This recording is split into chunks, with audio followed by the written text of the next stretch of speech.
Material magic. Unlocking descriptive adjectives in English.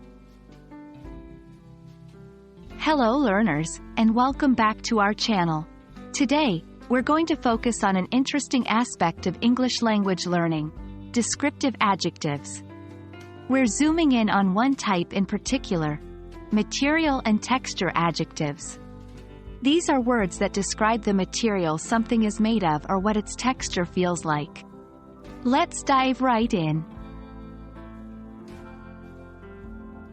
Material adjectives are adjectives that tell us what something is made of.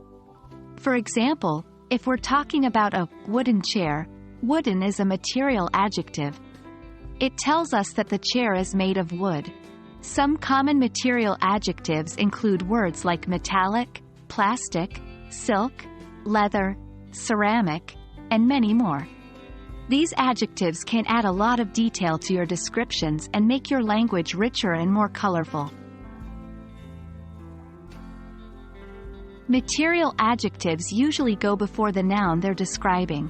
So you would say, a silver spoon, not, a spoon that is silver. The same rule applies to most descriptive adjectives in English. Using them correctly can make your descriptions more concise and natural sounding. Now, let's move on to texture adjectives. These adjectives describe how something feels when touched. For example, a rough surface, a smooth fabric, or a sticky substance. Texture adjectives give us sensory information about the things we're describing, bringing them to life in the listener or reader's mind. Some other examples of texture adjectives are soft, hard, slippery, dry, wet, fuzzy, etc. Similar to material adjectives, texture adjectives also typically go before the noun.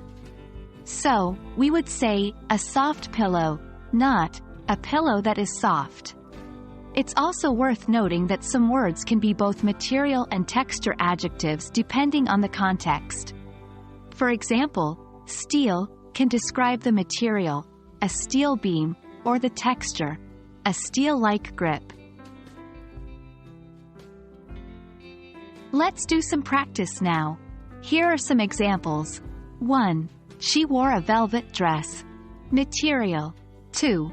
He has a stone heart. Texture, metaphorically. 3. I found a wooden box in the attic. Material. 4. The kitten's fur was incredibly soft. Texture. Try making your own sentences with material and texture adjectives.